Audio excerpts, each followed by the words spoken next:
नेहमी आम्ही तुम्हाला सांगत आलोय की राजकारण नेहमी वेगळं आम्ही ठेवलंय आणि आमचे जे कौटुंबिक संबंध आहेत ते नेहमी वेगळे राहिले. काल किंवा परवा दादांनी पण बहुतेक पुण्यात साहेबांची आणि दादांची मीटिंग झाल्यानंतर त्यांनी एक प्रेस घेतलेली. तिथं पण त्यांनी त्यांची भूमिका किंवा आमच्या कुटुंबाची भूमिका स्पष्ट केली. मी लहान बाळ असल्यापासून ते माझे काकी आहेत आणि 30-32 वर्ष आम्ही सगळे एकत्र होतो. राजकारणात असेल किंवा कुटुंब म्हणून असेल.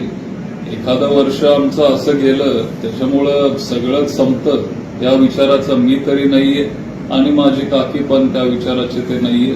आणि त्याच्यामुळं काही तिथं झालं असेल काय म्हणतो पॉलिटिकल फील्डवर तरी त्यांच्याबद्दल प्रेम आदर हे माझ्या मनात तरी कमी झालेलं नाही. आणि काकी असतील किंवा काका असतील आजही ते माझे काकाच आहेत आणि त्यांचा पण मी आदर करतो. इथून पुढे मी करत राहणार आहे. एक कुटुंब म्हणून